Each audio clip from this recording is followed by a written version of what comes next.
Now, it was an election that was liberally peppered with allegations of violence, intimidation, and large-scale rigging and vote buying. So it was no great surprise after Usman Ododo of the APC was declared the winner of the governorship ballot in Kogi State in November, that his opponent in the race, Muritala Ajaka of the SDP, filed a petition challenging the outcome and alleging massive irregularities and electoral malpractices. But earlier today, the tribunal sitting in Abuja ruled that the election had been conducted in substantial compliance with the Electoral Act, and that Muritala Ajaka and the SDP had failed to prove their allegations against the respondents. So, Usman Ododo, who is an ally of the immediate past governor of Kogi State, Yahaya Bello, remains in office. So, is it over for the SDP in Kogi State, or are they planning to take things further? Well, for reaction to the ruling, I'm joined now in the studio by the SDP's legal counsel, Barrister Realwan Okpanachi. Thank you very much indeed for joining us. Thank you, Mr. Charles, for having me. So, to your, I suppose, utter chagrin and regret, the tribunal affirms Usman Ododo as the governor of Kogi State. What's your reaction to that ruling? Thank you very much. And you can look at me. Because you're talking to me. Thank you very much. We went there this morning to receive the judgment formally. Right. And we're not surprised. We're not surprised regarding the outcome of the judgment or the petition. Because if you are aware that 3 days ago or 2 days ago, it was on social media everywhere regarding the outcome of this judgment. And the way and manner it was reported is what played out today. So we went there today just to, receive the judgment formally. And not because we're conscious of the rumor on the social media, we're conscious of what people are saying, we're conscious of the celebration going on in Kogi State, 3 days even before judgment, celebrating their victory. So we're conscious of that reality.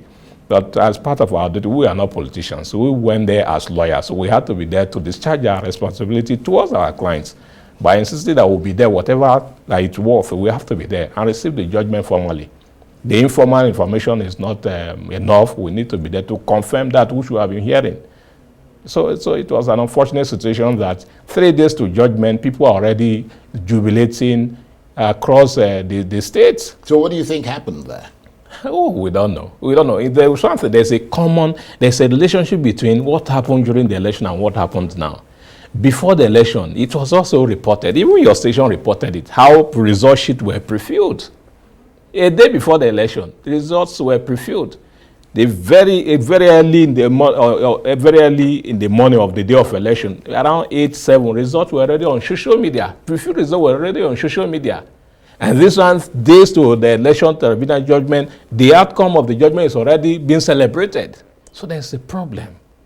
There's a problem. There's a mischief that must be cured, that must be settled. And we know that before today, we sat with our client. This is the information in the public domain. How do we deal with it? And he gave us instruction that if this is true, if it is confirmed today, we should proceed to Court of Appeal. And we are going to Court of Appeal. Well, I want to get to, in a minute, that alleged mischief you said has taken place. But let's just deal with what the tribunal has said. And in its ruling, the panel said you failed to prove your case as required by law. How does that make you feel as the legal counsel to the SDP? That is, the tribunal is a court of law. The tribunal has, the rights to rule one way or the other, based on their own perception of the fact presented. Yeah, but the suggestion is that you did not present the case in a way that would have tilted the balance in your favor. We did our best, and we followed the laid down procedure. We're guided by decisions of Apex courts in presenting our case, and the tribunal, also acknowledged that reality, that what we did was novel in the history of this country. Nobody has been able to tender beavers machine, have them ventilated, demonstrated openly with the record of accreditation in it, called out openly in the tribunal, given to all the lawyers concerned to see, and given to the judges to see and have record of. It has never been done in this country. And that effort was commended by the tribunal while it was being done.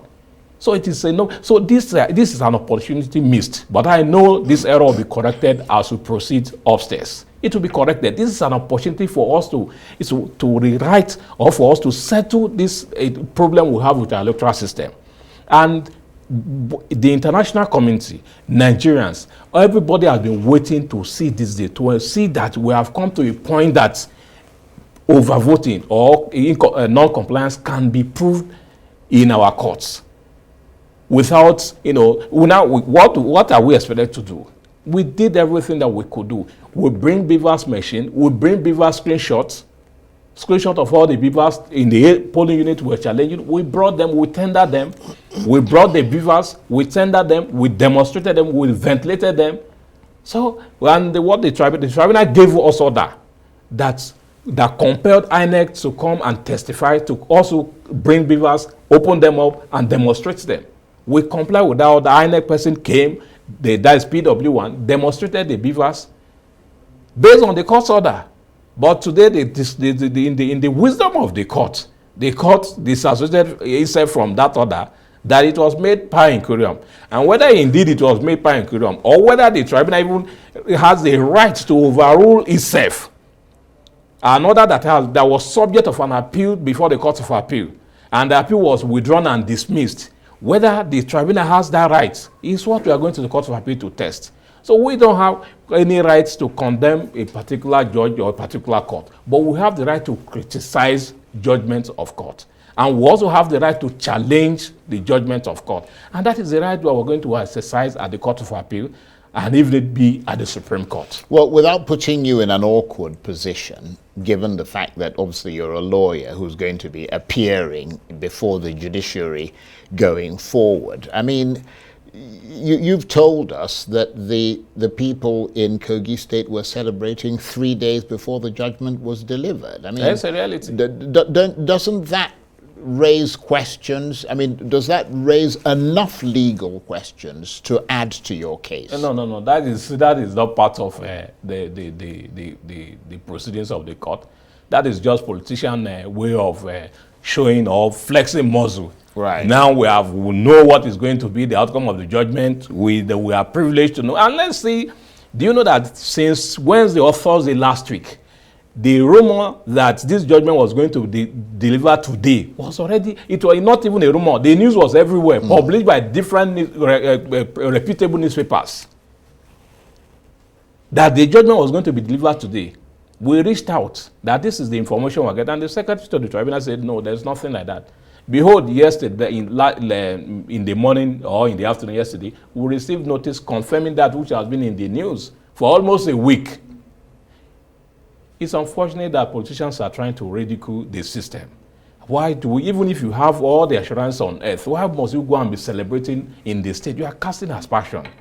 And it also, and obviously, it casts aspersions on the judiciary. That is condemnable. It is condemnable. Yeah, because if they had the information beforehand, it could why only don't have you come keep it to yourself? From the judiciary. They had their effrontery to go to the street to be celebrating at the bar and everything.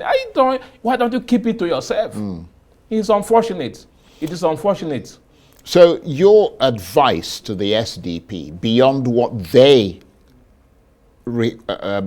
asked you to do, your advice to the ADP and its candidate Muritala Ajaka as to what to do next is that they should go on appeal and that there are good grounds for that?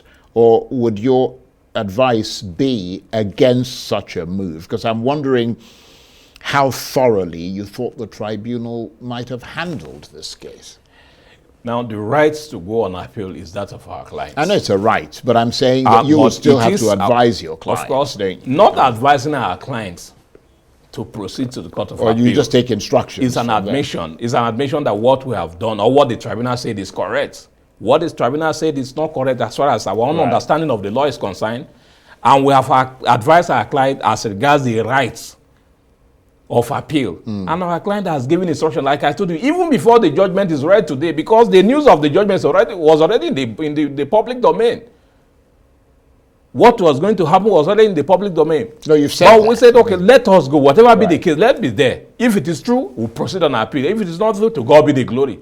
And here we are. We are discussing the confirmation of what was in the news 3 days ago or 2 days ago, and it's quite unfortunate. Yes, it But is. that is why the beauty of the system. It is unfortunate. The beauty of the system is that we have opportunity to ventilate our grievances. And that election, because I remember when it happened, I mean, I was here, that election was one which the SDP said was terrifyingly violent. They claimed at the time that the incumbent APC wasn't just preparing for an election, they were making ruthless preparations for the destruction of their opponents. And that there were deep cracks within the security services, and INEC was caving in under pressure. But you were not able to present any evidence of that in court, or that was not your sort of focus. Corrupt practices was not part of our case before the tribunal. We know what it takes to prove allegations of corrupt practices. Yeah. And now the people that you ought to use in proving the allegation are already compromised. The police compromised, the DSS compromised. These same people were there when the candidate we were talking about was ruthlessly attacked. And there was a clear attempted assassination on his life, but to God be the glory, he survived. You mean your candidate? Of course. Yeah. That issue, we reported it as his counsel. We reported it to the law enforcement, and nothing was done. And we went to the court, and the Federal High Court agreed with us and awarded 500 million damages against Kogi State government and the police and DSS. So this is not speculation. There is a founding of court of law that there was an assassination attempt on his life, and there was a breach of his rights. And he was awarded 500 million damages, which damage has not been paid by the state government, the police, and the DSS. Yeah. So there's that. But I thought there was a suggestion that some policemen who were guarding him were also killed. Not guarding him. The Director General of the campaign, policemen who were guarding him were killed. 2 policemen and 2 of his own cousins were killed. They came there to assassinate this particular candidate, SDP candidate, Alhaji Musa Yakubu Ajaka, because he was supposed to be there to campaign a day before. They thought he was in their house, like what happened on June 2nd, 2023. They came there trailing him to have him executed.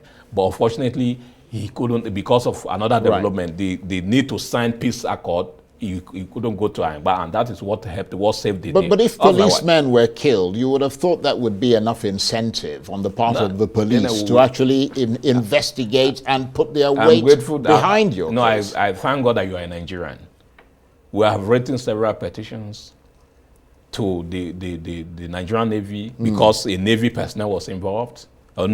We have written to Nigerian police, we have written to the DSS, we have written to Human Rights Commission, we've written to Police Service Commission, and nothing has been done for now. We hope that something will be done. And let me tell you something, there's a trajectory to this election. Now, this is an election where even the tribunal was attacked. The secretary of the tribunal was attacked by agents of Kogi State government. And that forced the relocation of the tribunal to Abuja.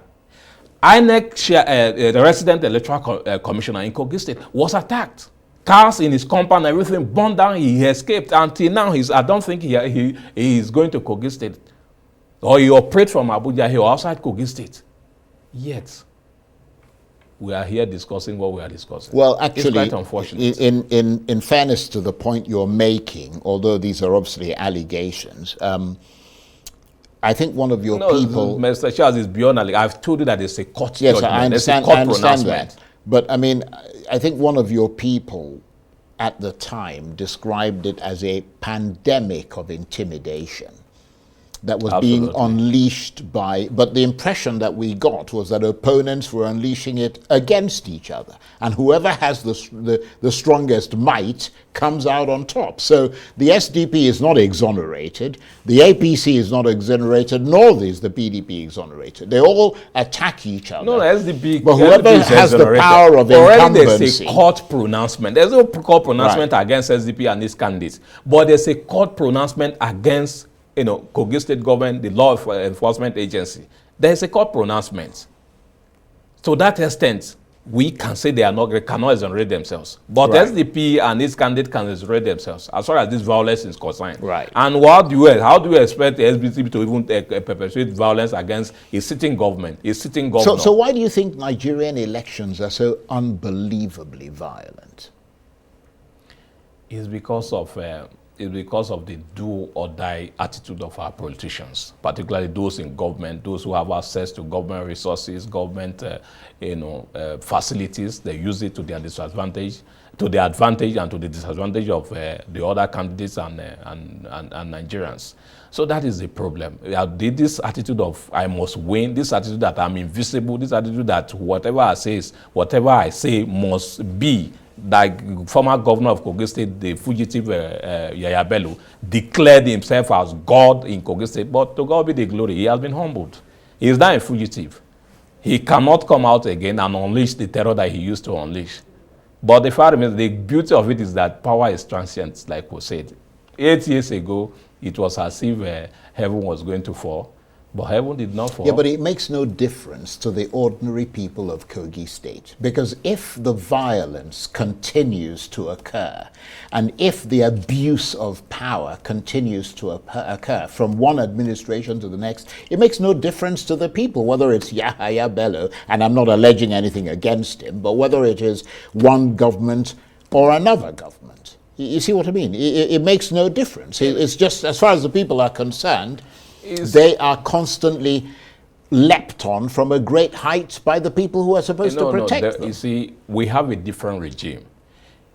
Yaya Bello really exploited the government of Muhammad Buhari and used that to unleash terror in Kogi State. Turned himself into a lion that he called himself, and devouring people, rioting and devouring people, with so many people disappearing in central, across the states. But now we have a decent government under President Bola Tinubu, a government that will not encourage the kind of lawlessness that we experienced under the previous regime that Yabelo really exploited. So there's a difference as far as this regime is concerned. So we don't expect the kind of violence that was unleashed by Yabelo because of his closeness to that government and because of the weakness of that government. Right. This government is a different government, and this government, they place premium on the value and the rights of Nigeria. I hope your confidence will be borne out by the facts. But I want to thank you very much indeed, Barrister Realwan Okpanachi. And as this progresses upwards through the courts, do come back and talk to us. Thank you so Barrister Realwan Okpanachi is the SDP's legal counsel. Thank you very much indeed. Thank you, Mr.